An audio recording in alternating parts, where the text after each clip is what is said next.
Então, boa tarde a todos. Eu sou o Sebastião Pedro, sou diretor técnico do Instituto Soja Livre.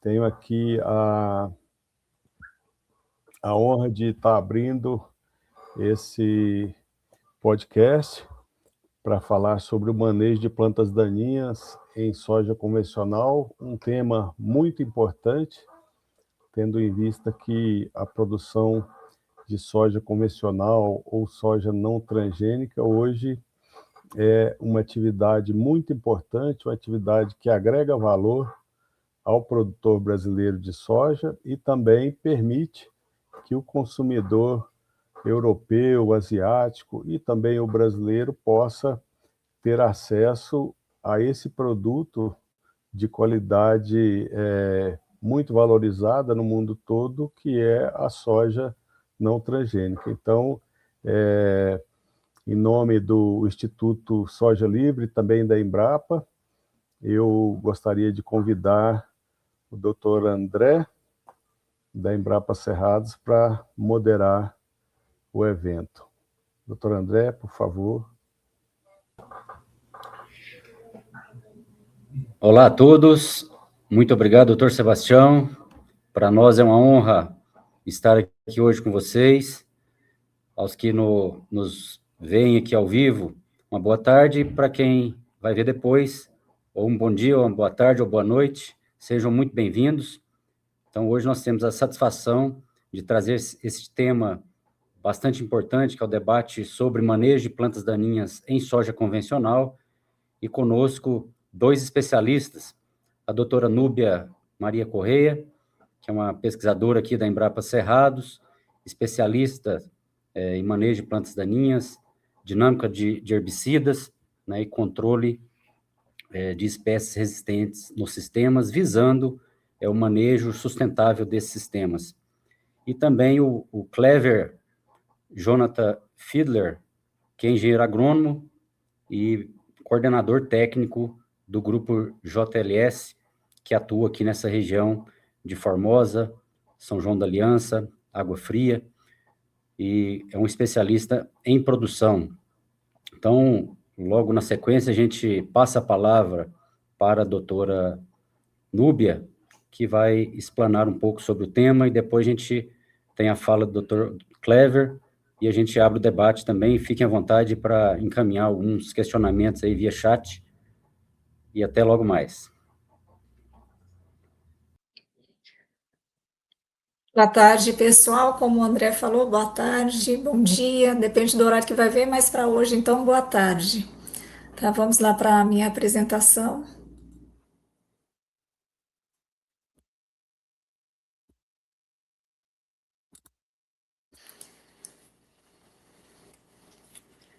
Pessoal, falar de manejo de plantas daninhas em soja convencional não é mais só um desafio para convencional, né?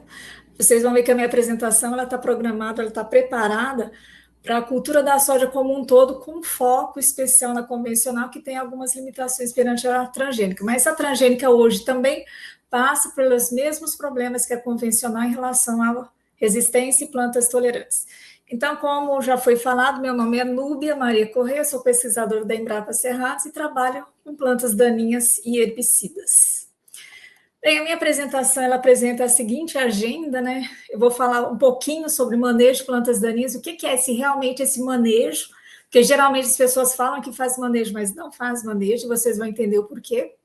Depois eu falo um pouco mais sobre resistência de plantas daninhas a herbicidas, com alguns conceitos, os casos de resistência no Brasil. Entro na parte de manejo com alguns questionamentos, né, sobre o novo, velho manejo de plantas daninhas que nós temos que adotar, quer dizer, ele é novo, mas ele não é novo, que é o velho manejo, as novas opções da indústria para o cenário da cultura da soja, em relação ao futuro, né, o que nos reserva, e eu encerro a apresentação com as minhas considerações finais. Um ponto que é importante, que eu sempre falo isso em qualquer, ou nas minhas aulas que eu dava, ou em palestra, é que quando a gente fala planta daninha, não existe nenhuma planta biologicamente daninha. Todas as plantas têm algum benefício, todas. Só que no caso dessas plantas que nós agronomicamente intitulamos de daninha, elas nos causam danos diretos e danos indiretos. Um exemplo de dano direto que eu vou mencionar da interferência. O que é essa interferência? Ela vai interferir na minha cultura principal e eu vou ter uma perda de rendimento ou de qualidade do meu produto. Então, por isso, ela tem que ser controlada, ela tem que ser manejada, porque ela me causa um dano. O primeiro dano, então, é essa competição, né? Competição pelo quê? Pelos recursos essenciais para o desenvolvimento de uma planta, que é a minha cultura, que seria água, nutriente, luz, espaço. E quando eu falo de espaço, é o espaço tanto para crescer parte aérea quanto para crescer raiz. E existem plantas daninhas também que possuem características alelopáticas. O que isso significa? Significa que essa planta ela possui a capacidade de exudar pelas suas raízes substâncias químicas que podem prejudicar o desenvolvimento da minha cultura. Então, é também um prejuízo, é uma interferência. E o outro tipo de interferência que tem, interferência em algum trato cultural. Por exemplo, pode ser a colheita, pode ser uma adubação, pode ser uma própria aplicação de fungicida e inseticida, que ao invés de aplicar o alvo, que é a minha cultura, ele vai ser interceptado pela planta daninha, que está num porte maior. Agora, aqui é uma ilustração interessante, porque eu tenho aqui uma área toda verdinha, né? Aqui é uma área que já foi colhida, uma área toda verde aqui no meio. E nesse caso aqui, para vocês observarem, tem uma cultura aqui de baixo, né? Eu sempre mostrava esse slide em aula, que eu dava aula, e perguntava para o pessoal que cultura era essa, né? O pessoal olhava, isso é uma corda de viola, é uma planta daninha, mas debaixo dela tem uma soja. Enfim, né? Essa corda de viola, se ela não ocasionou nenhum tipo de prejuízo na quantidade de soja, agora você não conseguiria colher devido a essa dificuldade de colheita mecanizada. Então, obviamente, para conseguir colher essa área, você teria que aplicar um herbicida para dessecar essa corda de viola. É uma interferência também, uma interferência na colheita. Bem, aí tem também o porquê do manejo, né? Por que manejar a planta daninha? Então, ela pode me ocasionar uma série de danos, né? Ela pode também ser hospedeira direta ou indireta de pragas, doenças, nematóide, então é um dano também indireto, ela não está ocasionando aquilo diretamente na cultura, mas ela sendo hospedeira de alguma praga, de alguma doença ou algum nematóide também vai causar um dano na minha cultura. Agora, quando eu falo manejo de plantas daninhas, eu também tenho que ter uma percepção a respeito do banco de sementes do solo. O solo ele é um reservatório de sementes, frutos, material vegetativo de planta daninha, é um reservatório que ele fica lá acumulando essas sementes à medida que essas plantas vão crescendo e produzindo. Então, o banco de sementes do solo ele é muito dinâmico, né? Então, imagine que cada setinha dessa aqui é uma possibilidade de entrada no banco, aqui uma possibilidade de saída.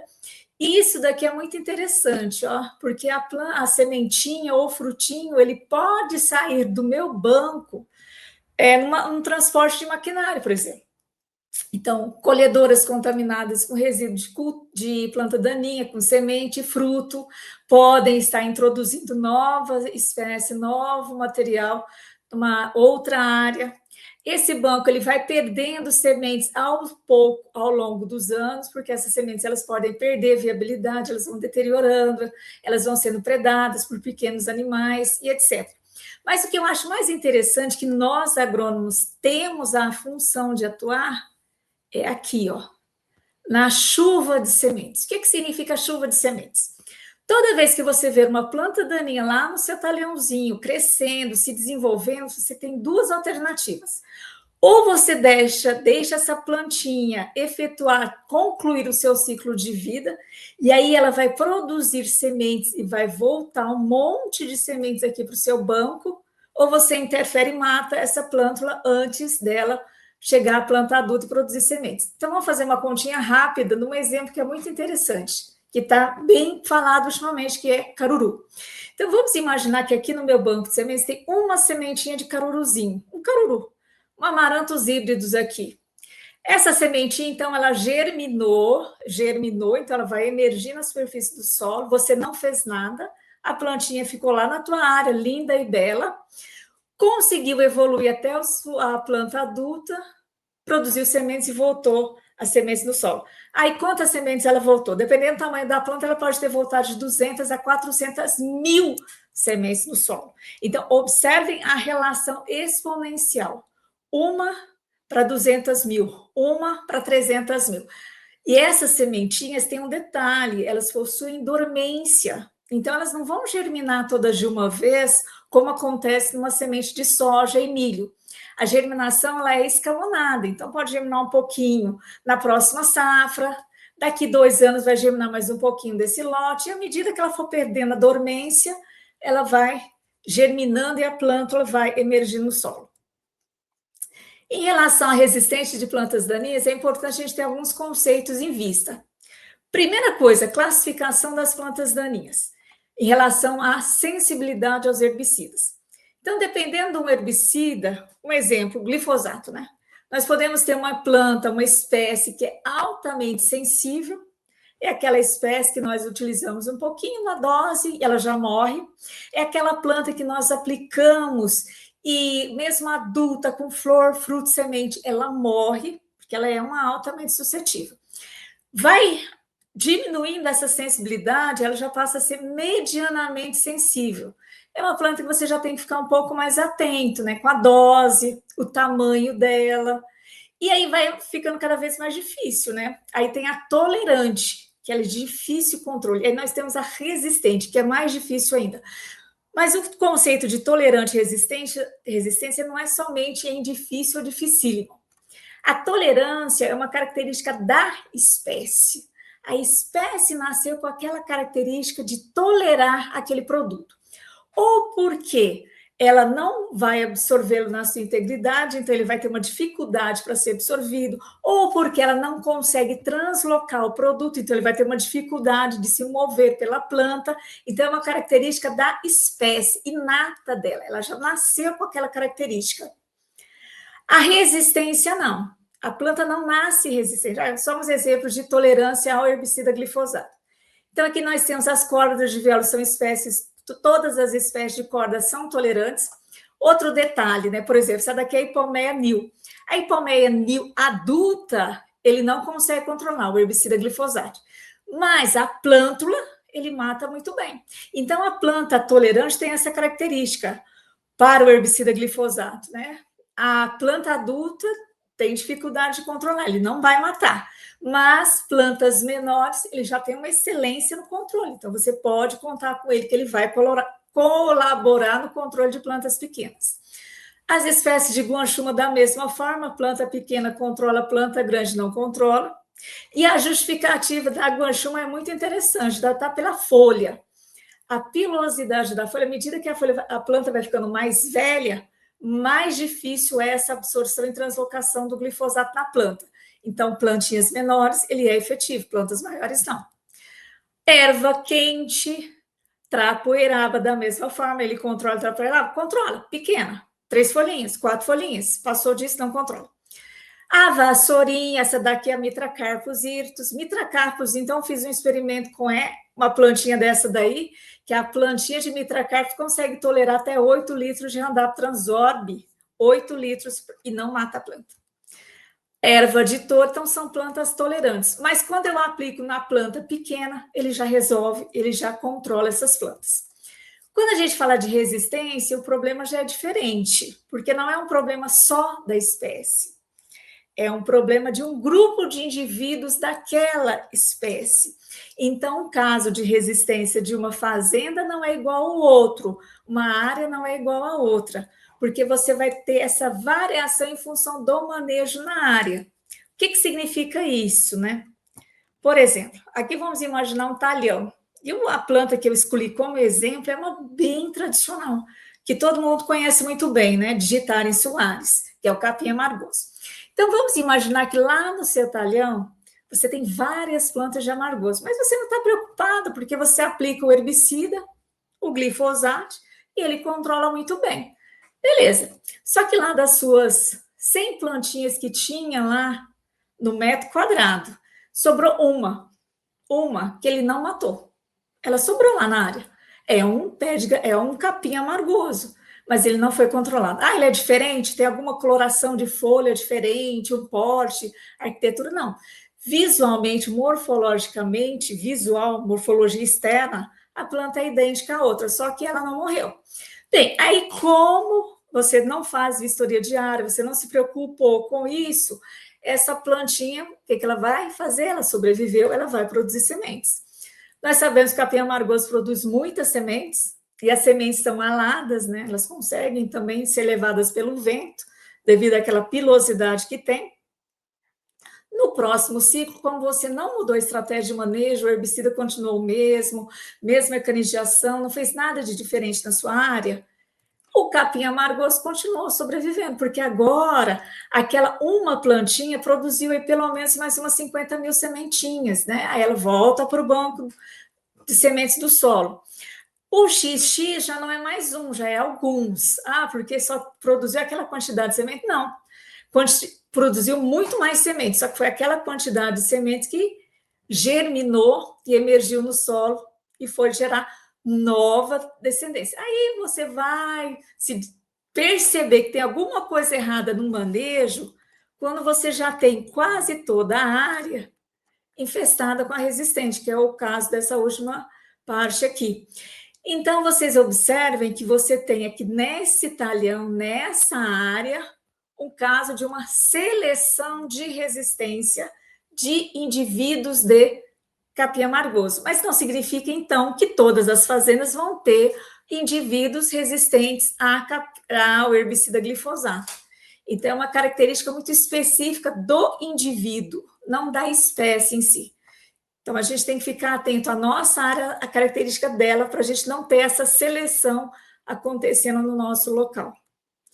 Outra questão que acontece muito com essas plantas que têm sementes que são dispersas pelo vento, é que às vezes você é observador, você faz tudo certinho, você não deixa ocasionar nenhum tipo de seleção na sua área. Não tem nenhum tipo de problema em relação a isso. Só que, por exemplo, aqui é uma beira de estrada de rodovia da BR-060, tem uma faixa de amargoso carreando a rodovia fora a fora. Essa soja que está aqui, essa área aqui do lado, aqui, se esse amargoso aqui ele é resistente, essa sementinha que está sendo produzida aqui vai ser introduzida na área, com certeza, porque elas são facilmente levadas pelo vento, né? Outra questão também, que além dessa introdução por essa via de contaminação aqui de outra área vizinha, você pode ter essa introdução da semente do resistente acontecendo na tua área devido a maquinário, colhedora principalmente. Então, você pode colher uma área de soja, isso é muito comum nas áreas de amargoso, que você colhe, ele já tem semente formada, a colhedora fica suja, o pessoal não faz a limpeza adequada da colhedora, e aí ele vai levar e espalhar a semente desse indivíduo resistente em outras áreas também. Bem, só para dar um foco mais no que significa esse biótipo resistente suscetível, isso aqui é um exemplo bem interessante. Olha, eu tenho aqui já o capim pé de galinha, outra gramínea bem problemática da região do Cerrado. E aqui nós temos o exemplo dos dois biótipos do capim pé de galinha. Observem que aqui tem todas as três plantinhas bem sequinhas, é o suscetível, e o verdinho é o resistente. Isso aqui foram sementes coletadas de uma área próxima de Cristalina, e nessa área o agrônomo observava justamente isso daí. Ele observava que plantas, umas morriam quando aplicava o herbicida e outras sobreviviam. Então, na mesma área, você vai ter, sim, os dois indivíduos, o resistente e o suscetível. Vai depender do momento da aplicação. Se você aplicar o herbicida, o suscetível vai morrer e o que sobrar vai ser o resistente. Então, aqui um exemplo para vocês entenderem isso daí. Definições da resistência. O que é uma resistência simples, né? O biótipo ele é resistente a apenas um mecanismo de ação. Aí agora ficou interessante, né? Porque eu dei outro conceito. O que é um biótipo, né? E o que é mecanismo de ação? O biótipo pode considerar como um indivíduo com características genéticas similares aos seus companheiros, que tem características próprias daquele local, é um indivíduo daquela espécie de interesse. O mecanismo de ação, ele é tido como a primeira reação bioquímica ou biofísica que vai resultar na morte ou ação final do produto. É o sítio de ação aonde o produto vai atuar na planta, né? Seria esse seu mecanismo de ação. Eu gosto de falar que é uma forma mais fácil de falar que é o local de ação do herbicida na planta, né? Então, por exemplo, o glifosato ele é um inibidor de EPS-PS. EPS-PS é uma enzima, então ele atua inibindo essa enzima, ele atua dificultando a ação dessa enzima. E o que é o modo de ação, né? O modo de ação ele reúne todas as etapas de reações que acontecem com essa planta até o efeito lá no seu mecanismo de ação. Então, eu diria que o modo de ação ele vai envolver a absorção do produto, a translocação, o seu mecanismo de ação em si, ou seu sítio de ação, todas as reações químicas que são inibidas até ter o término da sua ação. Então, o modo de ação ele é mais completo. O mecanismo de ação é algo realmente bem específico para o ponto de ação do herbicida na planta. Essa resistência simples, que é um mecanismo de ação, a um local de ação na planta, ela pode ser cruzada quando o indivíduo ele é resistente a 2 ou mais herbicidas de diferentes grupos químicos. Exemplos, né? Os exemplos são melhores de serem entendidos, né? O capim-pé de galinha, o primeiro caso de resistência que teve para capim-pé de galinha no Brasil ocorreu em 2003, para herbicidas inibidores de ACCase. A ACCase é uma enzima, então os herbicidas inibiam a ação dessa enzima, que é precursora na síntese de lipídios.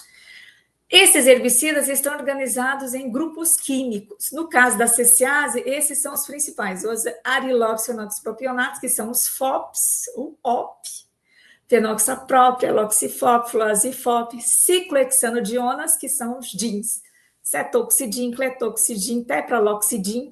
Então, é o grupo dos FOPs e DINs. O primeiro caso de resistência, então, para o capim-pé de galinha foi para inibidores de ACCase, tanto para herbicidas do grupo químico das ariloxanoxipropionatos, quanto para ciclohexanodionas. Então, esses biótipos resistentes, eles não morriam, eles sobreviviam com a aplicação de qualquer herbicida, seja de um grupo ou de outro, eles eram resistentes. Aí vai aumentando um pouquinho, então quer dizer que agora eu perdi o mecanismo de ação, todos os herbicidas desses grupos químicos não vão ter uma ação de controle efetivo. Aqui um exemplo que é interessante de um biótipo com suspeita de resistência, coletado lá no município de Buritis, de capim-pé de galinha. A suspeita de resistência era em relação a esses herbicidas aqui, que é engraçado porque o pessoal da transgênica já acha que a resistência do pé de galinha já nasceu com glifosato. Não, ela nasceu com a ACCase. Então, esse exemplo aqui é de uma resistência à ACCase. Aí foram testados os herbicidas do grupo dos GINs, que é o cletodin, e dos FOPs, né? Todos esses três aqui, fluazifop, aloxifop e xalofop. Nesse tipo de estudo, eu utilizo duas populações. Uma que eu sei que esses produtos vão matar, e aí tem alguns critérios no screening que eu faço. Por exemplo, a dose que eu uso aqui é a dose recomendada de bula. Então, tudo que a bula fala, eu faço. Então, tem que colocar o óleo mineral? Tem que colocar o óleo mineral. Tem que usar essa dose? Tem. O tamanho da planta é esse? Sim, é esse. Então, aplica no indivíduo suscetível. O indivíduo suscetível, ele é o meu patamar, que sim, o herbicida controla essas plantas nas condições que eu apliquei. Aí, nesse biótipo com suspeita de resistência, aí você já tem um efeito que não adiantou nada. Mesmo aplicando, seguindo toda a recomendação de bula, de porte, de tamanho, de dose, a adição de óleo mineral à cauda, eles sobreviveram. Então, eles foram considerados resistentes à ACCase para os dois grupos químicos, ciclohexanodionas e ariloxanoxipropionatos. Vai aumentando um pouquinho mais o grau de dificuldade, né? Porque agora, não satisfeito, a biologia é fantástica, a ecologia de planta, então nem se fala, né? As plantas vão se adaptando, logicamente, né? Se você tem uma planta que é resistente a um grupo de herbicidas, você vai deixar aquele de lado e vai pegar outro para a crise e só vai usar ele o tempo inteiro. Aí o que acontece? A seleção de resistência para esse herbicida que você está usando, porque ele foi a solução da lavoura, né? Ele vai controlar, só que não adianta. Você acaba selecionando indivíduos também com resistência a 2 ou mais mecanismos de ação. E tem um exemplo que eu acho tão interessante para isso, que é um caso da Malásia de 2009. Esse relato de resistência da Malásia, também para capim-pé de galinha, né, Eleusine indica, ele fala da resistência a herbicidas inibidores das CCAs, que é o nosso primeiro aqui do Brasil, né? Fotossistema 1, EPSPS e GS. GS aqui é a glufosidato de amônio.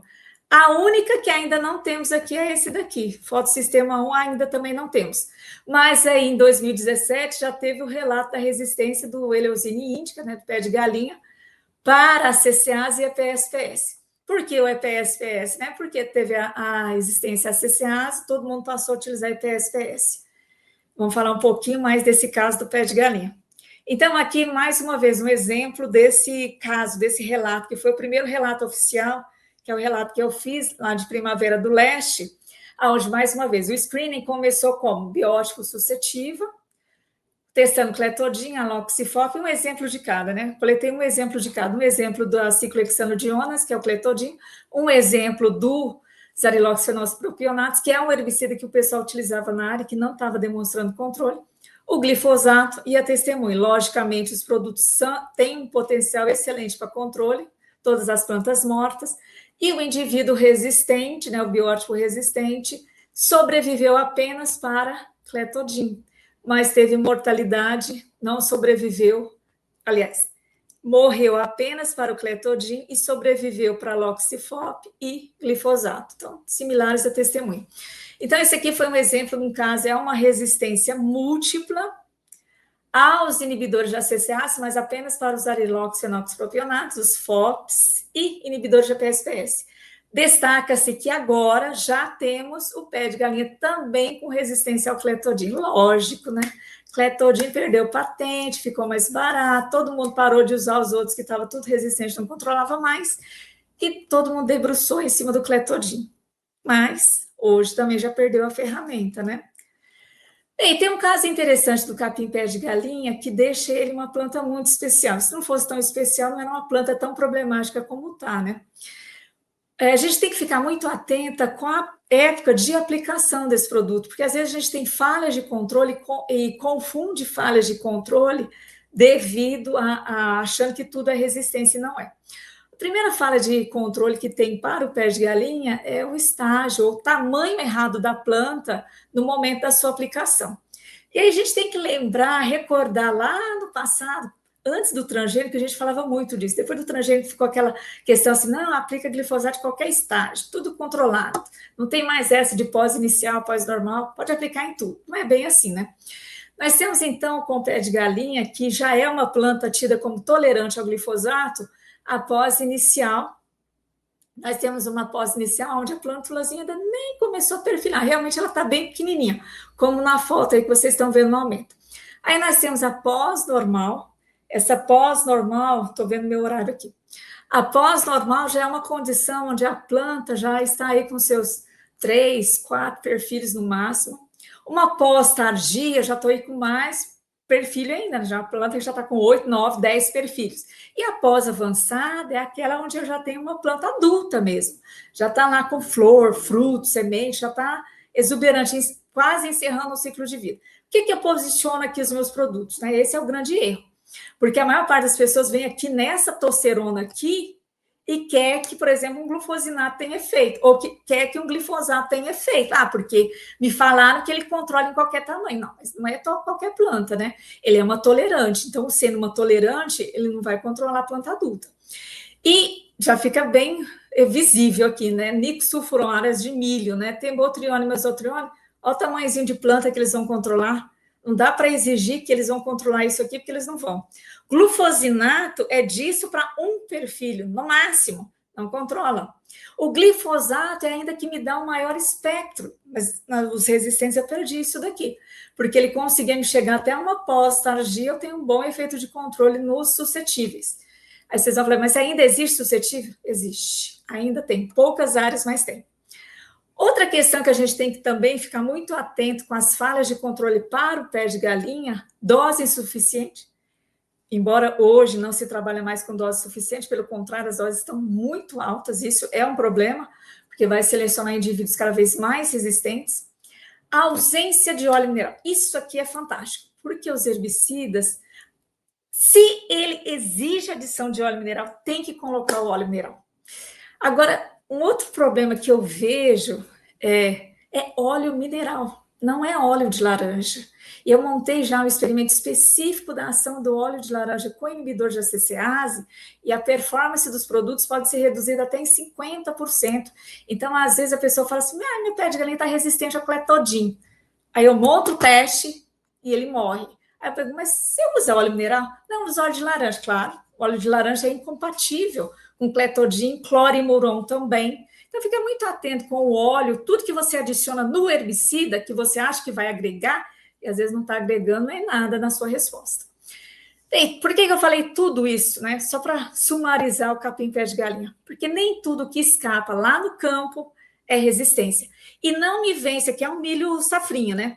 Não me venha querer que um nicosulfuron ou um glufosinato ou até mesmo um glifosato vai controlar isso daqui. Porque não vai mesmo. Está totalmente fora do estágio. É manejo. Bem, outra questão que é importante é conhecer como que está a resistência no nosso país, né? Nós temos uma organização seguindo critérios estipulados pela Sociedade Brasileira da Ciência das Plantas Daninhas em relação ao primeiro relato oficial. O primeiro relato oficial, lembra que eu disse do capim pé de galinha lá de 1993? Esse foi o primeiro relato. Aliás, 93 não, 2003. Esse foi o primeiro relato oficial. Então, o pesquisador fez toda uma bateria de testes, comparou com o suscetível, avaliou se essa característica ela é herdada, então ele avaliou a segunda geração, aí compôs todo um grupo de dados e com base nesses dados foi feito esse relato oficial. Esse relato oficial ele é publicado no site da sociedade e também no site da weedscience.org, que eu vou colocar daqui a pouco. Olha, atualmente no Brasil nós temos 61 casos de 31 espécies resistentes a herbicidas. 59% só com relato oficial da cultura da soja. Então, o relato oficial foi feito com base em áreas de soja, convencional ou transgênica. Bem, e o site que eu quero checar tudo isso daí, fiquei curiosa, eu quero olhar, é o weedscience.org. Tem um pesquisador que é o coordenador desse site, que é o Ian Ripp. Ele coordena, ele recebe todas as informações do mundo sobre resistência de plantas daninhas. Então, é um site muito interessante, porque lá eu quero saber como que está a situação do capim pé de galinha lá na Malásia. Eu vou lá e eu tenho essa informação. Por que eu quero saber da situação da Malásia? Porque, às vezes, alguma coisa que aconteceu lá significa que pode acontecer aqui com a nossa planta que tem aqui. Então, é uma possibilidade que a gente tem de ver como que está essa questão da resistência também fora do nosso país, das nossas áreas. Olha, não dá nem para caber em um slide apenas, né? Porque eu coube 33 e no outro para fechar os 61 espécies. Mas eu achei melhor trazer um compilado disso daqui em relação às plantas que eu, na minha visão de cerrado, de experiência relatando e verificando plantas, que eu acho que no cerrado são os casos mais delicados e que realmente começaram no cerrado. Tem muita informação que ela não saiu do cerrado, que saiu de uma condição mais temperada, como são os casos de resistência mais focados no Paraná, no Sul, no Mato Grosso do Sul, que eles não chegam nem a acontecer aqui. Os casos, é o caso da buva. A nossa buva não é a mesma buva do Paraná, isso já é claro, né? A buva do cerrado, ela é bem diferente. Então, a característica da buva do cerrado é uma buva mais com esse padrão de resistência aqui, que foi o 28º, em 2008, que ela tem uma resistência ao EPS-PS, aí depois ela também tem a resistência aos inibidores de ALS também. Bem, mas começando aqui o nosso histórico de resistência focado na soja na região de Cerrado. Bem, o nosso primeiro relato oficial foi em 93 para o leiteiro Euphorbiterófila aos inibidores de ALS, seguido depois pelo picão preto, né? E é bidens subalternas, pessoal. O cerrado não tem bidens pilosa. Pelo menos todos os bidens que eu recebo é subalternas. Pilosa não. Porque tem muita confusão em relação a isso, tá? Então, quando a gente vê algum relato de bidens pilosa, não é a mesma coisa, não é o mesmo picão que a gente tem aqui. O que é esse inibidor de ALS? Né? A ALS é uma enzima, é a aceto-lactato sintase, que ela é muito importante nessa rota metabólica aqui, que é a rota metabólica da síntese desses 3 aminoácidos aqui. valina, leucina e isoleucina. E sem esses aminoácidos são essenciais. Sem esses aminoácidos, a planta morre. O herbicida atua nesse ponto da rota metabólica, ele inibe a ação da enzima.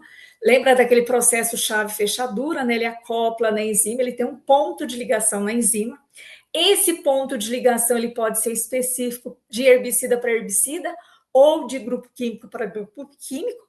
Por isso que, às vezes, uma resistência para um herbicida não é a mesma para outro, e eles têm o mesmo mecanismo de ação, inibidor de ALS, mas o ponto, o encaixe na enzima, o ponto ali é diferente. Esses aqui são os grupos químicos que nós temos, né? Usamos muito clorimuron no passado e ainda utiliza bastante. Então, nós temos as imidazolinonas, que são todos os imaz aqui, né? E aqui da soja o nosso imazapir, o imazamox que é forte no feijão ainda, na soja nem tanto. Triazolpirimidina, que é o cloranzulan, diclosulan. Sulfonilureia, que é o clorimuron, nicosulfuron, sulfometuron. E aqui os de algodão, né? Que é o bispiribac, piritiobac. O que é uma informação interessante para a gente já ver a questão de resistência cruzada? Estou checando sempre o meu horário aqui. Por exemplo, nós temos muitos casos de buva e picão que são resistentes a LS. Mas, quando nós aplicamos cloranzulan e diclosulan, os herbicidas controlam, aqui em pré-emergência, aqui em pós. Possivelmente, a resistência ela inclui apenas o grupo químico das sulfonilureias ou sulfonil mais imidazolinonas. Por isso que um outro grupo químico eu troquei e ele foi efetivo. Aí foi o exemplo que eu dou, né? Aqui no caso do leiteiro, o caso foi para imidazolinona, sulfonilureia, triazolpirimidina. Então, englobou 3 grupos químicos. Aqui é um exemplo da planta que eu recebi para avaliar a resistência. E aí eu já falo uma coisa, né? O pessoal já agrega muito glifosato, não controlou, é resistente, né? E nesse caso aqui não tinha nada a ver com resistência, né? Observa que foi aplicado mesmo em plantas até maiores, elas já estavam com 6 folhas, e o glifosato controla muito bem. O segundo vasinho, que é o vasinho do nosso clorimuron, já não teve efeito nenhum. Então, realmente, a resistência ao clorimuron se confirmou. E aqui é a nossa testemunha, né? Então, nesse caso, a resistência ao glifosato não foi validada. Se tivesse sido validada, a gente até continuaria o teste, mas só foi mesmo para clorimuron, que já é sabido que já é resistente mesmo. Aí do leiteiro, se a ALS não está controlando, que teoricamente o que a gente vai fazer? Vamos substituir por algum PTO, ou inibidor de protox. Claro, o que acontece na sequência, né? Em 2004, nós temos o primeiro relato oficial de resistência do leiteiro do amendoim bravo a ALS, que já tinha, né? Então foi selecionado também para PPO. O que é PPO? A PPO também é uma enzima, é a protoporfirinogênio oxidase, e ela tem importância muito grande na síntese de clorofila, e o herbicida atua aqui, mesmo processo, inibindo a ação da enzima. Mas a planta morre não é por conta da falta de clorofila. Então a planta vai morrer porque vai faltar clorofila? Não. Antes dela morrer, antes de faltar clorofila, ela já morre antes. Por quê?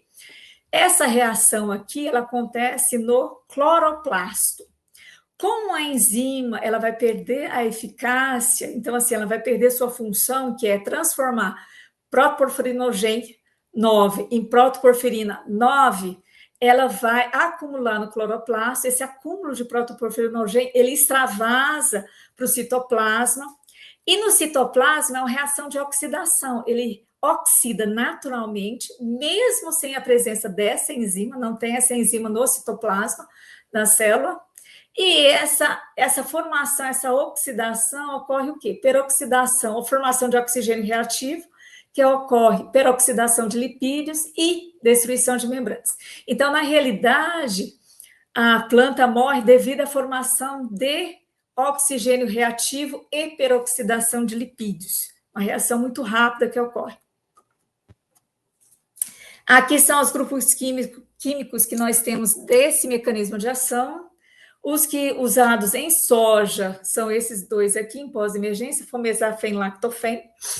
Esses aqui são utilizados no pré-semeadura, pode até utilizar flumioxazin, também pode até utilizar na pós, mas dá uma fitointoxicação absurda. Carfentrazone e sulfentrazone são do mesmo grupo químico, também é utilizado na pré-semeadura, e o salfenacil também na pré-semeadura. Bem, aí vamos para picão preto, imidazolinona sulfonilureia, que é a resistência deles registrada oficialmente em 96. Aqui um exemplo da mesma forma que eu falei, né? Você trabalha com os ALS, aqui mazetapi, clorimuron, lactofen, que é a mistura tripla utilizada deles. Lactofen é protóx e os outros são ALS. Esse aqui é o indivíduo suscetível e aqui o indivíduo resistente. Na realidade, comprovou a resistência para ALS, mas não se comprovou resistência para protóx, porque o lactofen, mesmo aqui na misturinha com apenas 300 ml, ele foi satisfatório para controlar a planta. Ah, por que no campo não controlou? Porque isso aqui é a mistura que fizeram no campo. Possivelmente porque a planta estava fora do estágio recomendado. Bem, aí, novamente, aí tem outro problema com picão nas áreas de milho, que é a resistência de sulfonilureias mais triazinas, atrazina. Então, isso aqui é um problema para as áreas de milho, que trabalha com nicosulfuron e atrazina. Esse picão resistente à atrazina, que é um grande transtorno nas áreas de milho e sorgo, porque não tem outra alternativa até então. Bem, aí falando um pouquinho aqui da nossa buva, né, que a nossa buva do Cerrado é uma buva ainda com uma resistência apenas a LS e PSPS. Se tem alguma buva no Cerrado com outra resistência, seja a 2,4-D, ou seja para safenacil ou glufosinato, que seja, ela foi introduzida, creio que não foi por seleção. O principal caso que eu vejo, que eu acompanho aqui no Cerrado, Cerrado que eu me refiro até Mato Grosso, né? Mato Grosso do Sul eu nem comparo, porque Mato Grosso do Sul, principalmente a divisa lá com o Paraná, tem uma questão climática totalmente difícil ou diferente da nossa. Aqui seria uma condição de cerrado, que é a nossa região mesmo, Goiás, Mato Grosso, Oeste Baiano e por aí, a região mais seca.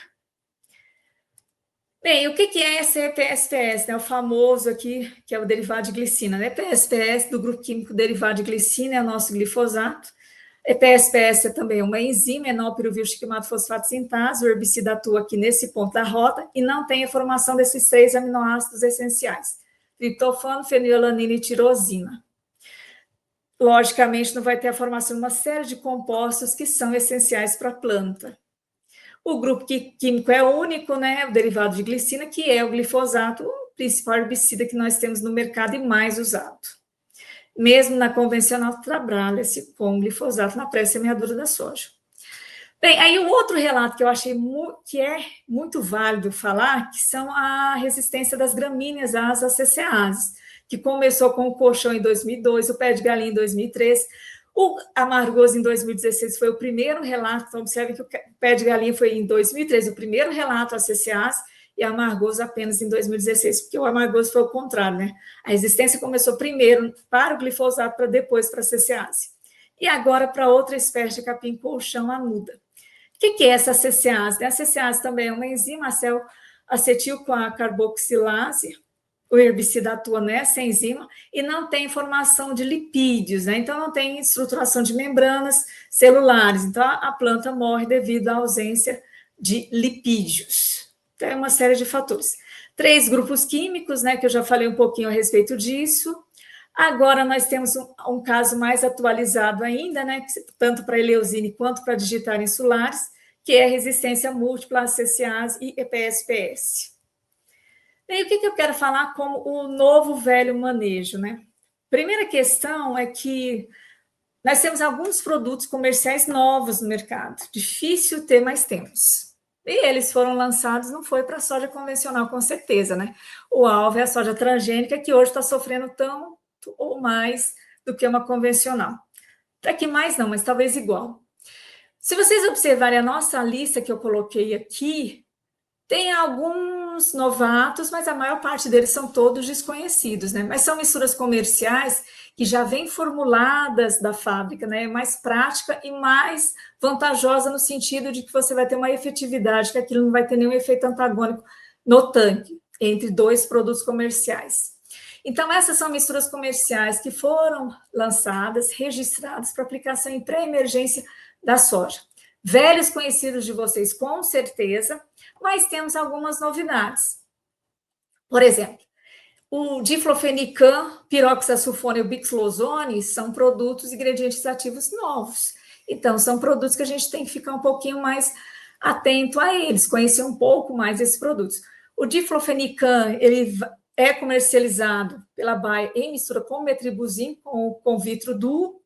O piroxasulfone tem ele isolado, que é o Yamato, eu trouxe ele aqui na mistura com o flumioxazin, que é o Kyojin, da Ihara, mas tem ele puro aqui também, que é o Yamato. O bixlozone em mistura com o sulfentrazone, que é o Exânia, e tem ele puro também, que é o Azugro. O que a gente pode falar um pouquinho do diflofenican e do bixlozone? São esses dois aqui, né? Observem que interessante, né? Eles são inibidores da síntese de carotenoides, mas eles atuam em pontos diferentes, então o mecanismo de ação deles são diferentes. Olha só, o efeito final é o mesmo, eles inibem a síntese de carotenoides. Só que a atuação do bixlozone é nessa enzima aqui e a atuação do diflofenican é nessa outra enzima. Então a enzima é diferente. Se eu tenho algum caso de resistência a esses aqui, que é o mesmo grupo químico do clomazone, não significa que vai ser resistente a esse ou a esse, porque eles são de grupos químicos diferentes. Então, eu acho assim, é importante a gente conhecer realmente o mecanismo de ação para a gente ter certeza o que é parecido ou o que não é parecido. Eles têm um efeito similar, que é inibição de síntese de carotenoides, mas o efeito na planta é bem diferente. Já o piroxasulfone, ele vem como inibidor de divisão celular ou de ácidos graxos de parede longa, de cadeia longa, que seria essa inibição aqui. É um complexo de enzimas que ele vai inibir, similar à atuação do S-metalaclor. Bem, ele vem do mesmo processo, mesmo mecanismo de ação, porém eles são de grupos químicos diferentes, falando aqui do Algold ou do S-metalaclor. Então, o piroxasulfone, ele tem o mesmo mecanismo de ação, que é a inibição desses ácidos graxos de cadeia longa, mas o grupo químico é diferente. Exemplos, né? Bem, aqui eu trouxe um exemplo, embora a apresentação seja para a soja convencional, eu trouxe um exemplo para cultivar desafio, que é uma RR, é uma transgênica. Aqui, para o controle de comelina, observem que aqui a aplicação foi em pré-emergência, e já está com 45 dias após a aplicação. 45 dias após a aplicação, cultura fechada, ou quase fechada, e já deu o que tinha que dar, correr para o abraço e colheita no limpo. Aqui toda a colheita foi no limpo, foi tranquilo, e o controle magiando aqui os 90%. Aí vocês vão falar assim, Nubia, mas 90% eu não sei, acho que eu não quero não, é pouco. Tá, tudo bem. Você pode até achar que é pouco. Por exemplo, aqui nós temos um controle tipo o sulfentrazone e o diuroma aqui, que é o Stone, um controle aqui próximo de 70%.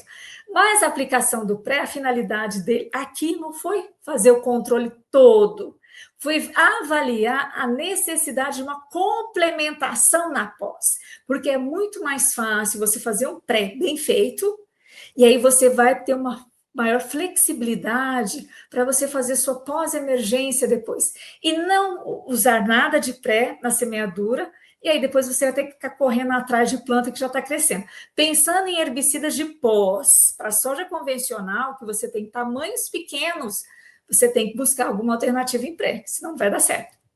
Aqui o manejo para caruru, amaranthus viridis também, o efeito foi muito positivo, né? Já alguns tratamentos aí com 100% de controle. Para vassourinhas de botão, aqui já outra espécie, Borreria spinosa, também, vassourinha muito fácil de controlar em pré-emergência. Pós-emergência, planta adulta é uma coisa, mas pré-emergência é outra. Então, herbicida de pré tem que entrar na estratégia de manejo de uma vassourinha da área, pensando em desinfestação de área e manejo de banco de sementes. E observe que esse metalaclor tem um bom manejo de vassourinha de botão, Borreria spinosa.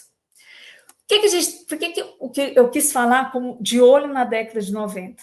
Eu comento muito com o pessoal hoje que na década de 90, antes da transgenia, o manejo das áreas de dessecação era muito bem feito. Tinha uma preocupação em realmente fazer uma semeadura no limpo, sobre palha, né? Aquele cuidado, aquele capricho. Entrou a soja transgênica, mudou tudo, o cenário, mudou tudo. Então, hoje, mesmo na transgênica, se não mudar isso daí para o que era feito na década de 90, o que era feito na década de 90 e preconizava bastante? Primeiro, Aplicação antes da semeadura. Aplicação sequencial. Aplicação sequencial chama-se trauma de produtor. Ele odeia isso. Quando fala, você tem que fazer uma aplicação sequencial. Ah, não tem como, mas tem que fazer. Bem, vamos explicar direitinho. Aplicação sequencial antes da semeadura. Óbvio. Ainda não temos outro. Aliás, se sair esse produto no mercado, acabou o plantio direto. Porque nós não temos nenhum herbicida com a efetividade de manejo de plantas adultas mais velhas que esse daí, glifosato. Então, é complicadíssimo, viu? Não vejo outra alternativa para plantio direto sem esse herbicida. Bem, aí na semeadura, nós faríamos a aplicação de um outro produto com uma ação de contato mais um herbicida residual. Olha que lindinho, né? Uma complementação perfeita. Aí vocês vão falar assim, ah, Núbia, mas quantos dias eu vou demorar para isso?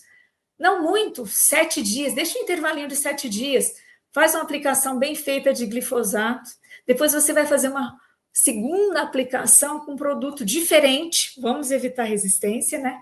E já coloca o herbicida residual aqui nessa aplicação, porque não vai ter tanta cobertura verde, já vai ter uma cobertura mais mesclada. Pode fazer no dia da semeadura, antes um pouquinho. E na pós-emergência, a gente fala depois. Mas aí o pessoal quer simplificar tudo, né? E às vezes eu recebo umas misturas em tanque que o cara faz no dia da semeadura, ele despeja tudo que ele tem lá no galpão da fazenda, ele mistura lá no tanque e vai fazer a aplicação e acha que aquilo vai dar certo, né? E não dá. E uma mistura que o pessoal está fazendo muito no campo e olha, vai ser complicado, porque vai acabar ocasionando a seleção de resistência, se já não tem áreas com resistência, porque eu recebi uma amostra do Tocantins e o controle não foi interessante, eu tenho que repetir essa avaliação, é glufosinato. Então, quando nós fazemos uma dúvida que eu tinha, eu queria números, né? Porque a gente falava, ninguém dava em consideração. Não, vou montar um experimento para verificar isso em dados. Só que eu fiquei chocada. Bem, aqui claro, é um pé de galinha suscetível, né? Aplicação de 4 produtos comerciais à base de glifosato, a testemunha.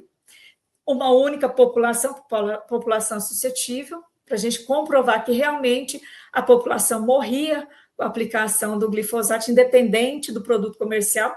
A variação de dose aqui acontece porque o produto foi aplicado nessa quantidade equivalente ácido.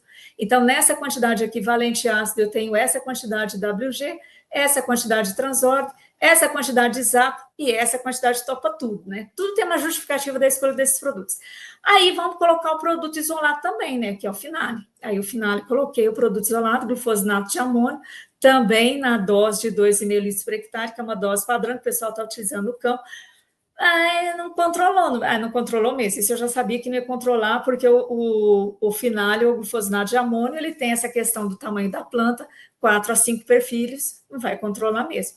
Mas aí, olha só o que acontece quando a gente mistura os dois, né? Porque, teoricamente, se o glifosato controlou sozinho, a mistura é para permanecer com o efeito dele, mas não permanece. Então, as misturas com o glufosinato de amônio, glifosato mais o glufosinato, elas são antagônicas, né? Você não pode fazer essa mistura.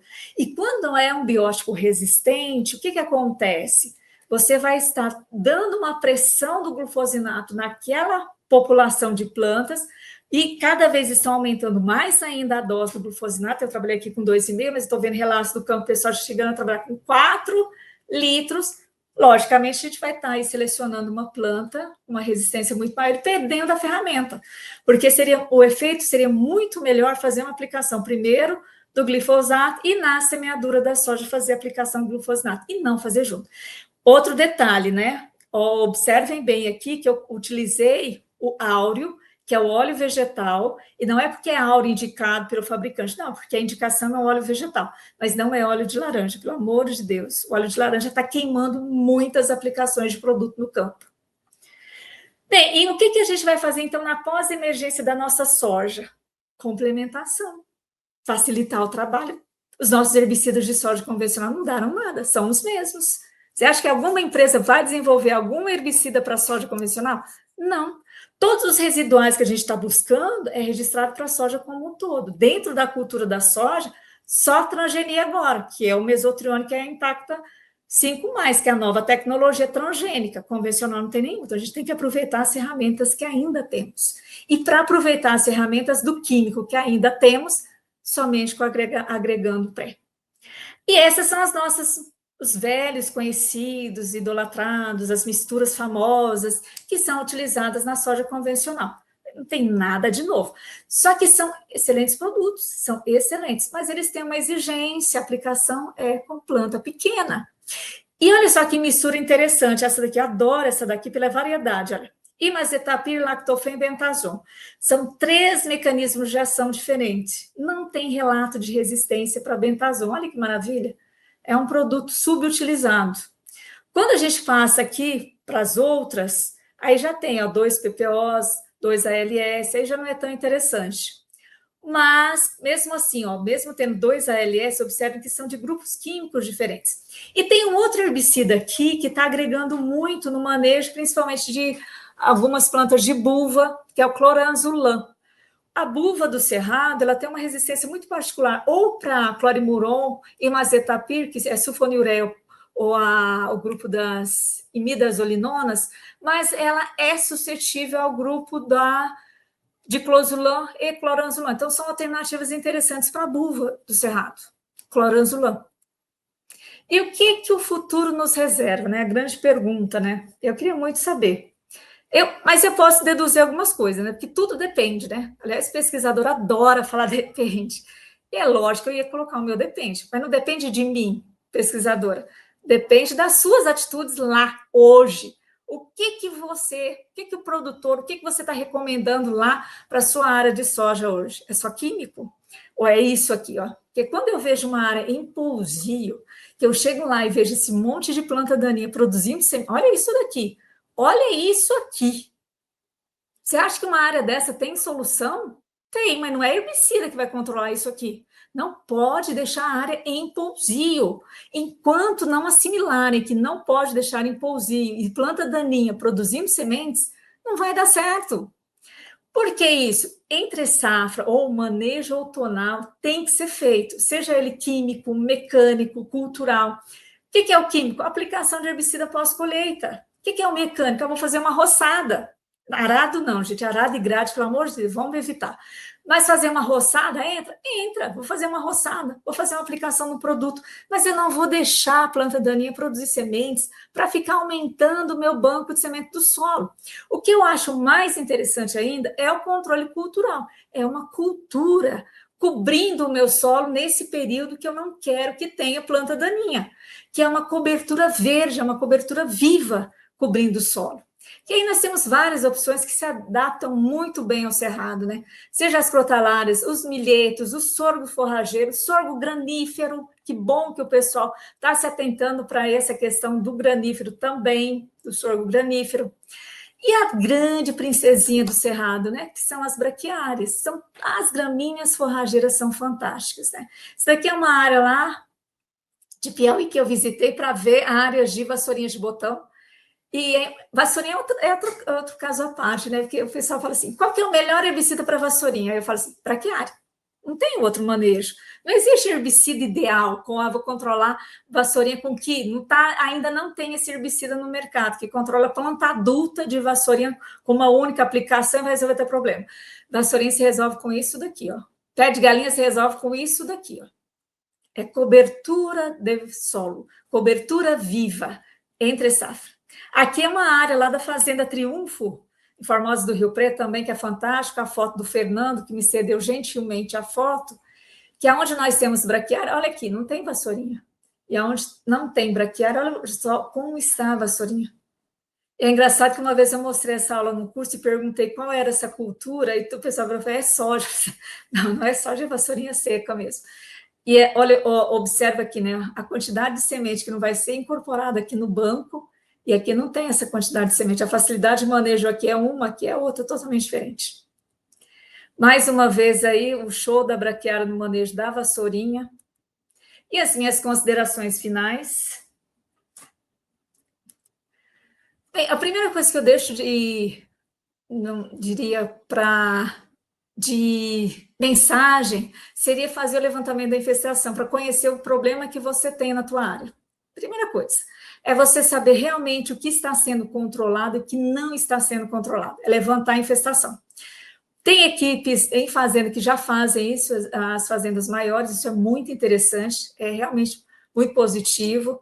Hoje já temos tecnologia do drone que pode auxiliar nisso daí muito, é muito bom você conhecer o problema que você tem na área. Rotacionar mecanismo de ação dos herbicidas é importante, eu acho que não só o mecanismo de ação, mas verificar também o grupo químico deles. Hoje a bula, ela está muito eficiente nessas informações. Então, você consegue muito bem ver qual é o grupo químico, o que você está rotacionando, qual é o mecanismo de ação, para você ter uma ideia do que você pode estar rotacionando, modificando como opção para o manejo da tua área, para evitar a seleção de resistência. E é claro, né? O pessoal fala muito assim, faz manejo. Não, não faz manejo. A maior parte das pessoas não fazem manejo. Manejo é somente quando você foca na redução do banco de sementes. E para você focar na redução do banco de sementes do solo, você tem que avaliar a tua área, não é a médio, não é a curto prazo, a minha cultura hoje. Não. Você tem que observar a tua área esse ano, o ano que vem, o ano assim, você tem que avaliar a médio e longo prazo. O que você está querendo daqui 2, 3 anos que seja? Porque você tem que pensar em reduzir esse banco de sementes do solo. Porque às vezes você faz um manejo hoje para soja, que é legal, bacana, sem problemas, você evitou perdas de produtividade, mas você não evitou que essa planta permanecesse na tua área, florescesse, produzisse sementes e aumentasse o banco de sementes do solo. Então, o manejo não foi efetivo, então não teve manejo, você fez controle. É diferente, porque você olhou para o seu problema naquele momento, na sua cultura, e não pensou numa cultura seguinte, numa safrinha depois daquilo, na produção de sementes que aquela planta ia ter, não, você só pensou na perda em produtividade. Aí não é manejo, aí é somente controle. E é claro, né, pessoal, diversificar as estratégias de manejo. Né? O herbicida é uma ferramenta auxiliar e as outras estratégias, sejam elas culturais, lá na nossa entre-safra, ela é primordial. Nós temos que ter cobertura verde na entre-safra e cobertura morta na superfície do solo. É isso que vai nos garantir ter mais sustentabilidade e vamos manter um sistema de produção mais equilibrado. Aqui são as minhas referências que eu utilizei para essa apresentação. O meu muito obrigada. Espero que eu não tenha falado muito rápido e que tenha sido claro os esclarecimentos. Obrigada, pessoal.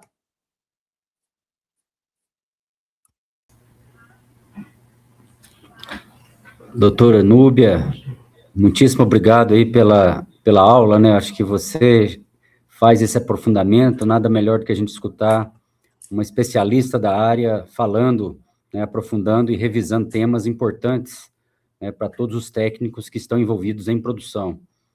Então, a gente tem alguns questionamentos aqui no chat, doutora Núbia, mas acho que a gente pode deixar para o final. Vamos agora passar aí para o Clever também fazer a apresentação dele, e aí logo mais a gente traz os questionamentos e faz um breve debate também, que acho que é algo importante nesse momento. Muito obrigado, doutora, e até logo mais.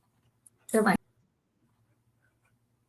Então, agora a gente vai ter a apresentação do Clever Jonathan Fiedler, do grupo JLS, e a gente passa, então, a palavra para o Clever. Clever, fique à vontade.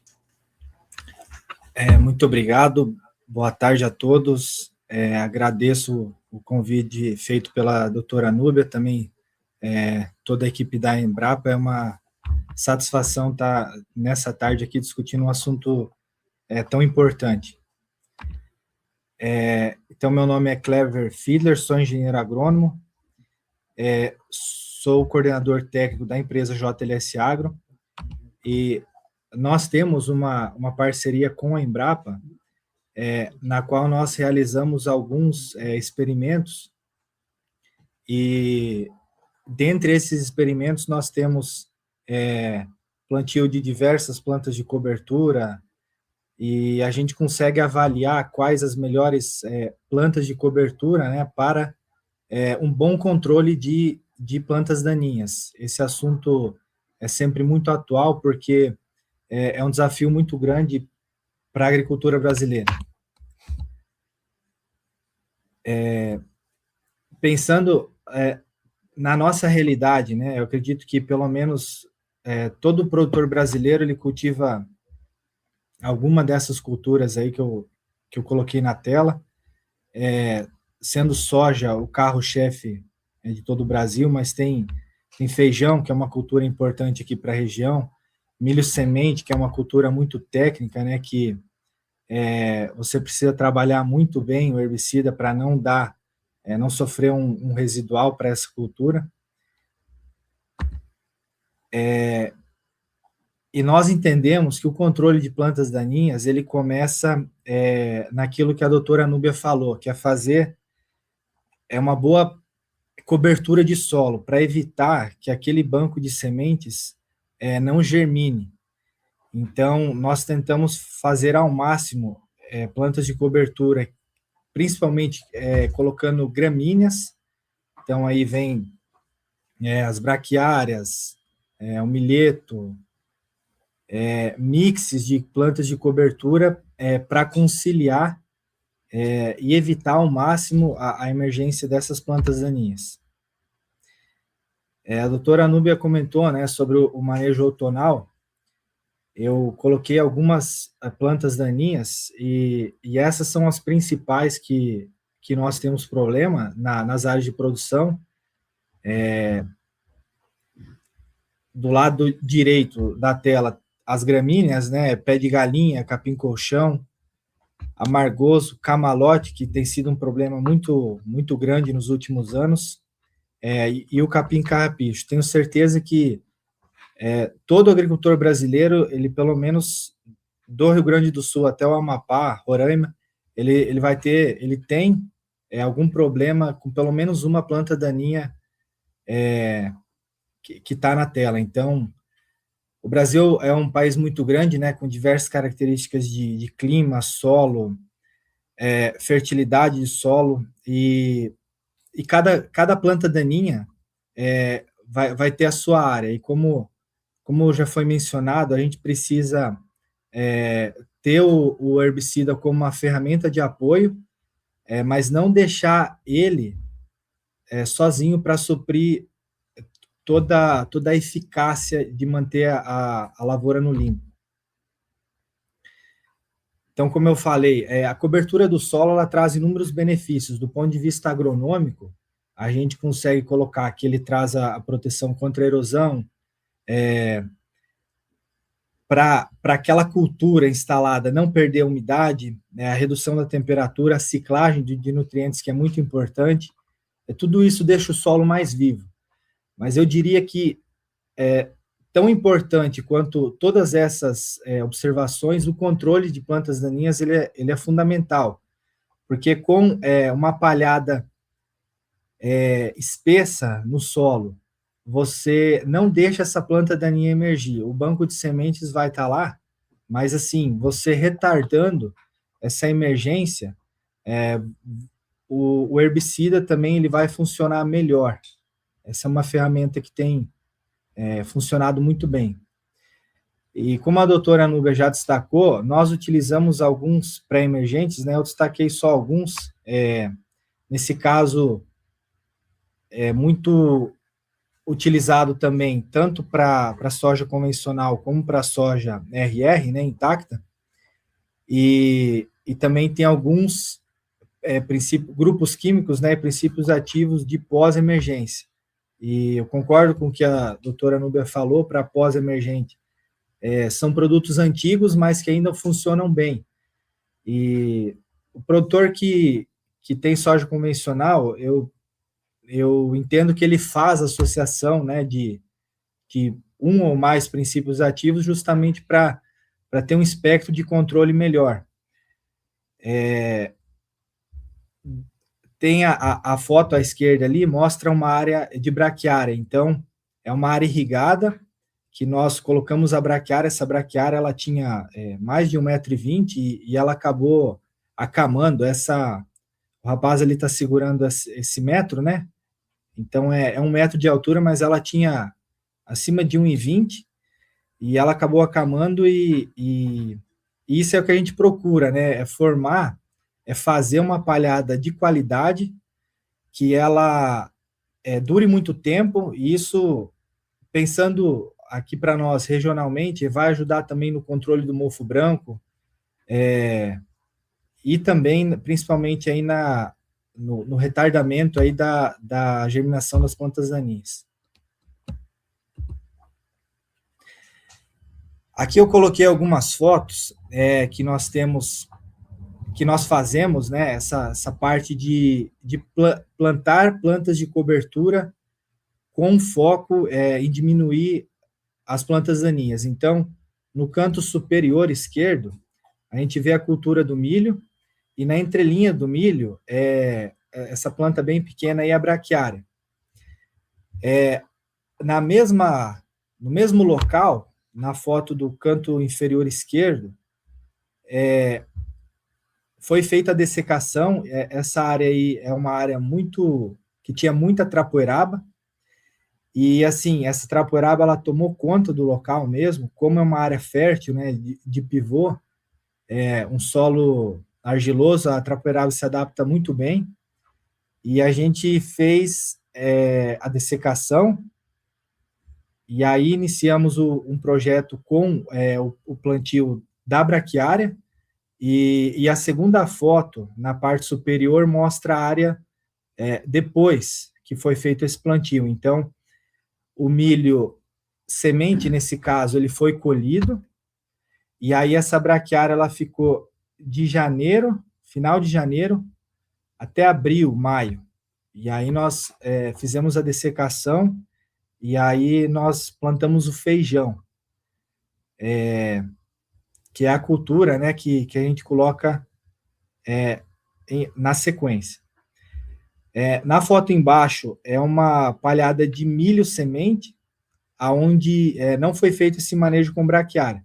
A gente pode notar que a palhada do milho, ela ficou legal, mas assim, a campo a gente consegue ver que a braquiária, ela leva mais tempo para se decompor, uma relação CN alta, né, se comparado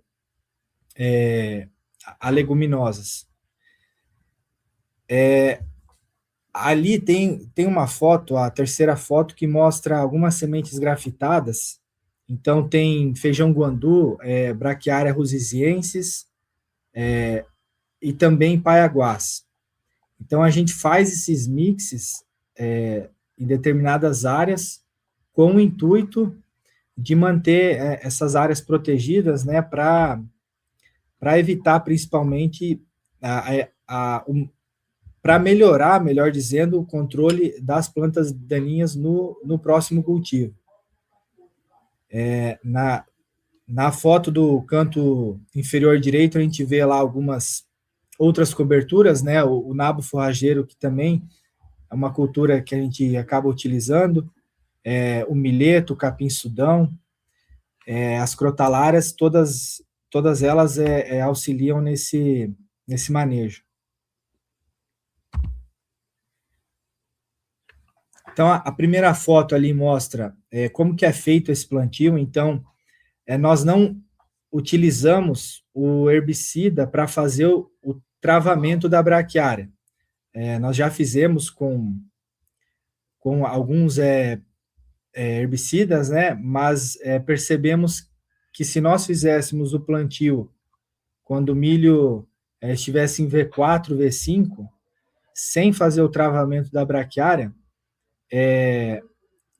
essa braquiária ela vinha melhor. E como é uma área de milho semente, a gente tem que ter muito cuidado, porque não pode, né? A empresa ela não deixa, então a gente não pode aplicar qualquer herbicida e em qualquer dose. Nas outras fotos a gente consegue observar uma quantidade grande, né, de matéria seca.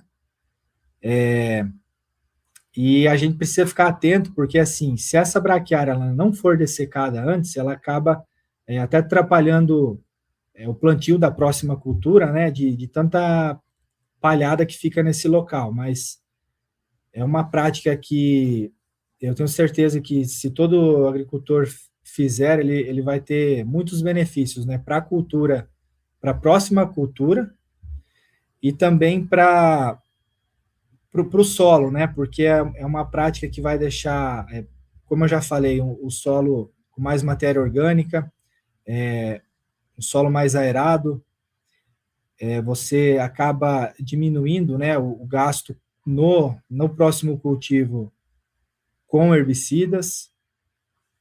São práticas agronômicas que melhoram a qualidade do solo.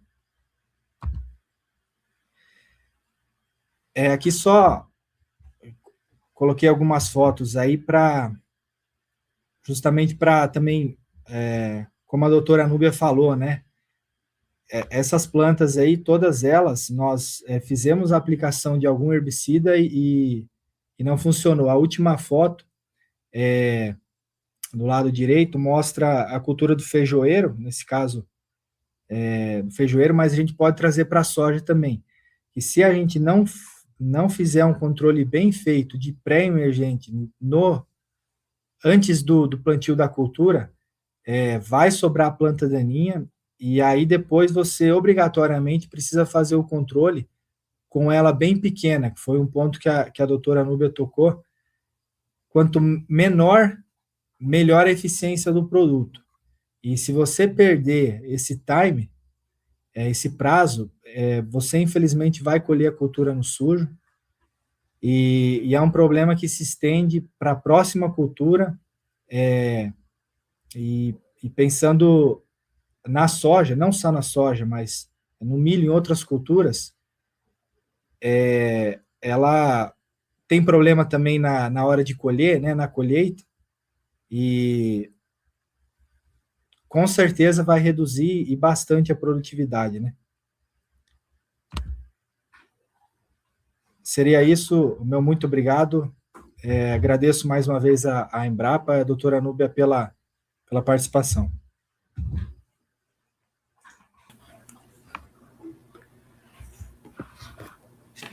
Então, a gente agradece, Clever, por compartilhar conosco aí sua experiência dentro do grupo JLS, e realmente experiência que amarra aí as considerações finais da doutora Núbia, né, de fazer o manejo considerando a importância de abaixar esse banco de sementes das plantas daninhas.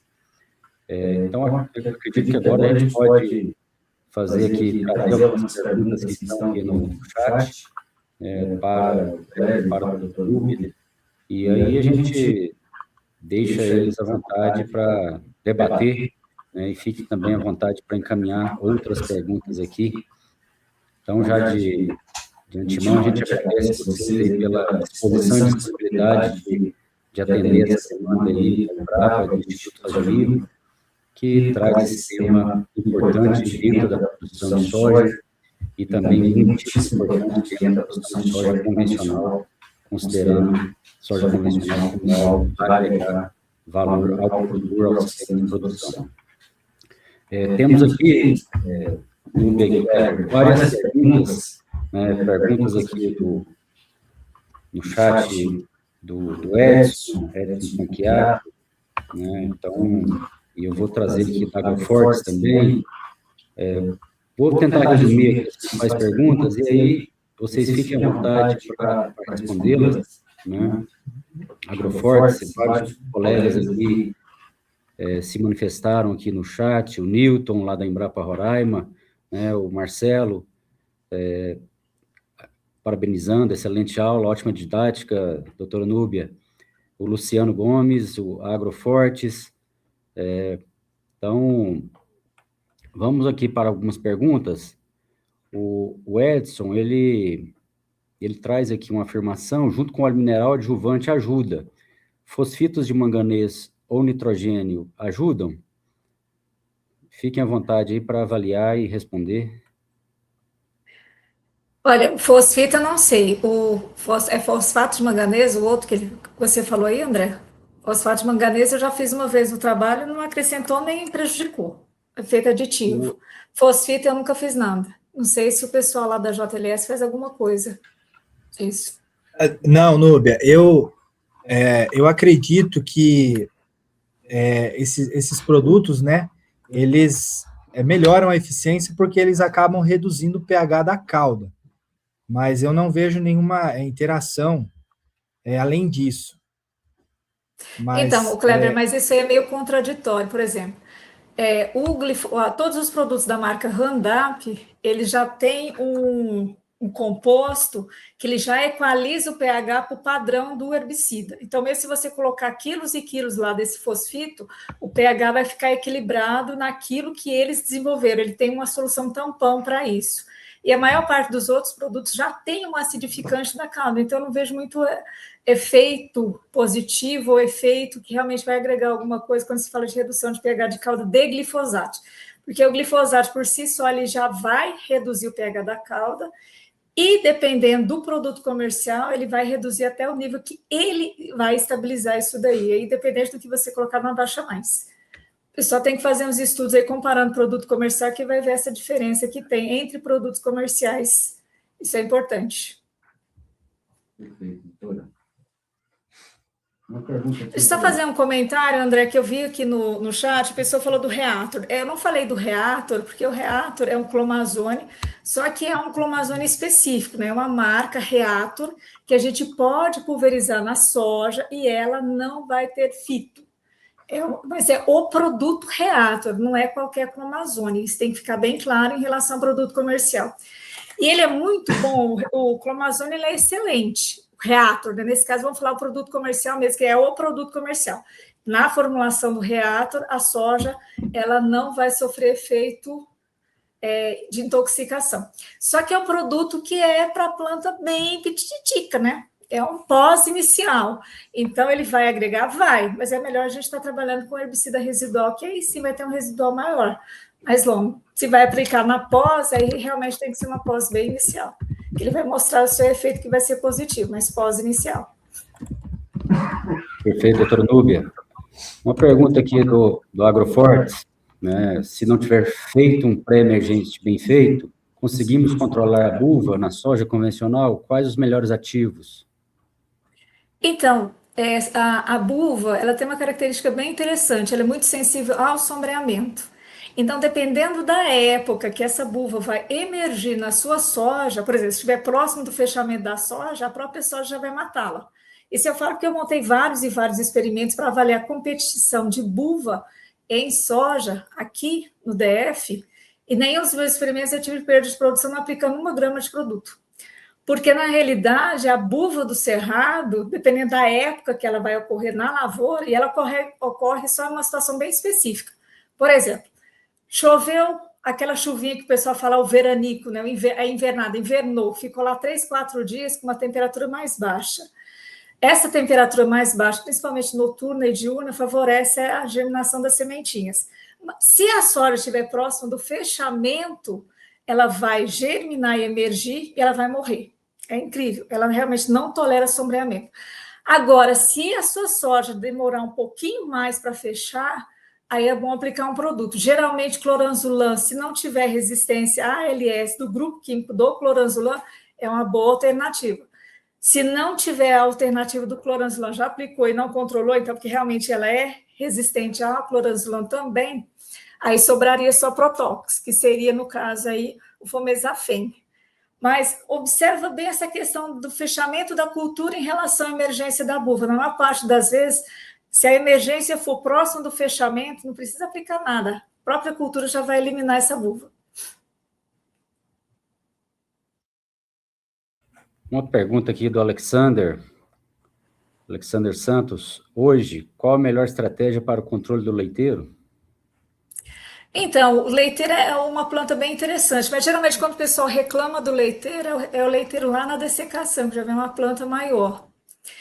E assim, pensando na soja convencional, a melhor estratégia também foi o Mesafen, né, para leiteiro. Mas é pequeno, né? E tem que torcer para o seu leiteiro também não ser resistente a PPO, que é o mecanismo de ação do Fomesafen, porque se ele também for resistente a ALS e PPO, aí não tem alternativa química em pós. Aí realmente fica complicado. Mas se ele não tiver resistência também aos PPOs, o Fomesafen ainda é uma boa alternativa. Só que a planta é pequenininha, né? É 4 folhinhas no máximo. Passou disso, não tem mais efeito. Doutora Núbia, só contribuindo, esse detalhe é importante, porque o leiteiro, na prática a gente consegue observar isso. Ele é uma cultura, ele é uma planta daninha que, assim, se você perdeu o time ali no início, realmente ele vem de forma agressiva, Sim. e ele consegue produzir semente de uma forma assim muito rápida, né? E geralmente a gente consegue observar na beirada, perto de estrada, muito leiteiro. E quando você vê no outro ano, essa mancha que era pequena, ela avança Aumentando. muito rápido. O Fumazafem, muitas vezes nós fazemos, né? E se não controla ali no início, a gente consegue ver essa diferença nítida. Se a planta daninha está pequena, se o leiteiro, a forbace está pequena, o controle é legal. Mas se está um pouco maior, o herbicida já Vale nada. patina e não controla. Não.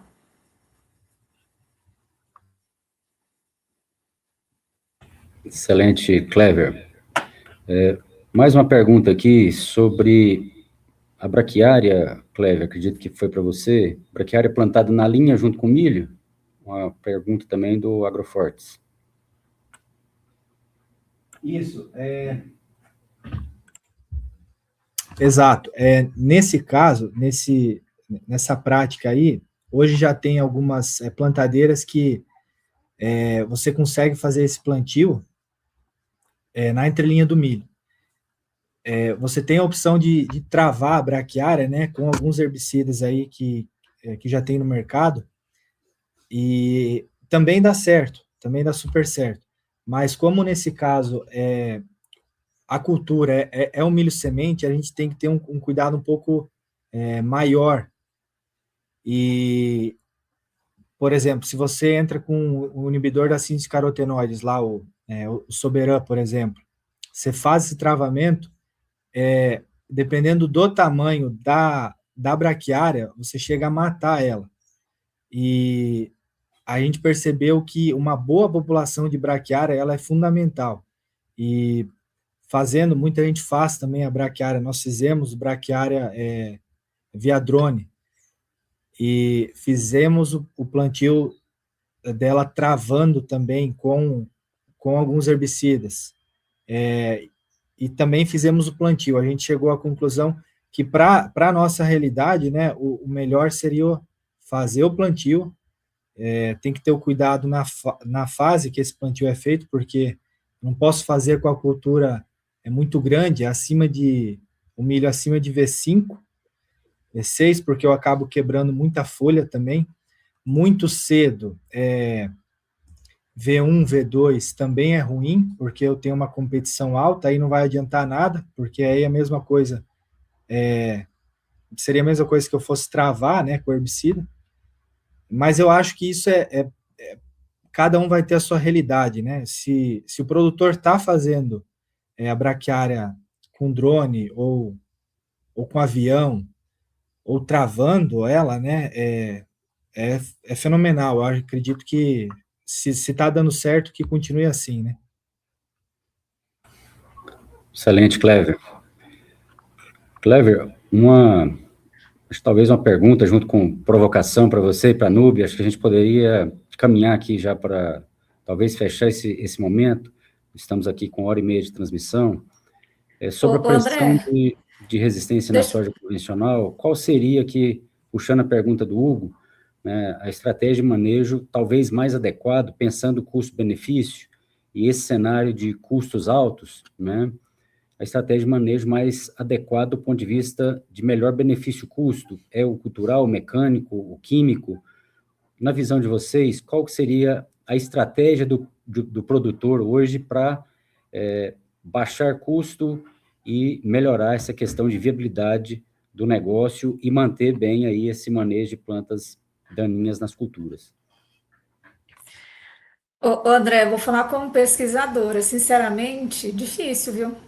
Ainda mais que eu falei que você tem que pensar no manejo a médio e longo prazo, e se a gente for pensar em custo, tudo é caro. E se a gente for viabilizar custo-benefício, vamos enxugar, né? Vamos reduzir o máximo possível, mais difícil ainda, né?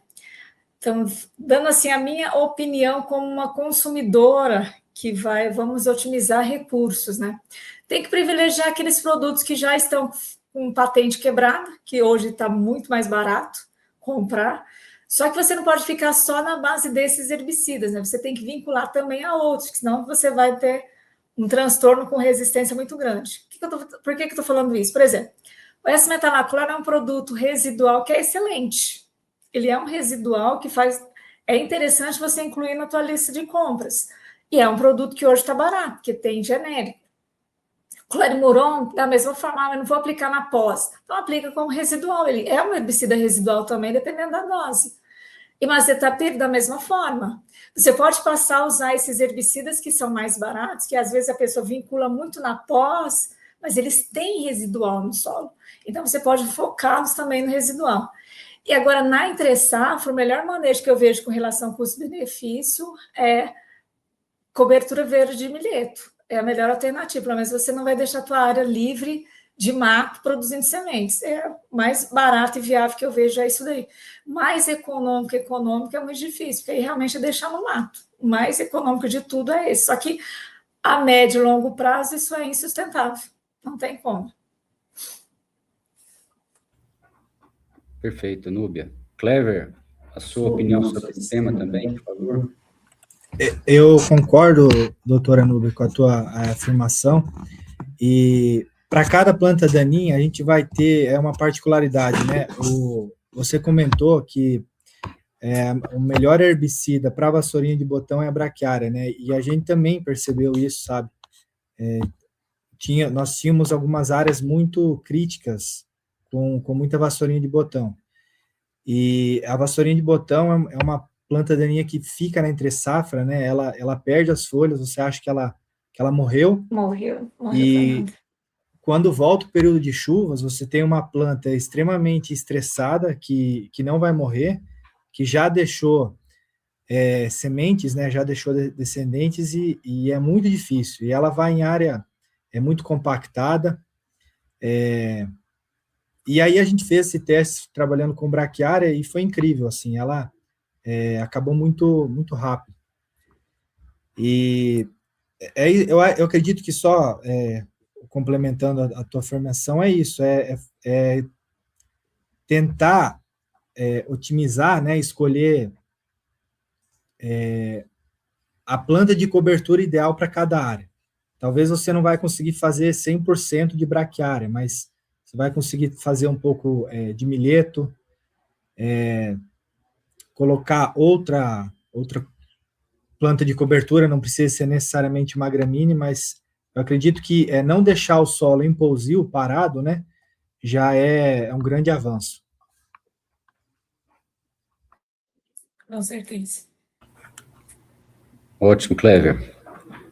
Pessoal, então, temos aqui já mais de 1h30 de transmissão e acho que a gente pode partir aqui já para o final desse momento, dessa webinar.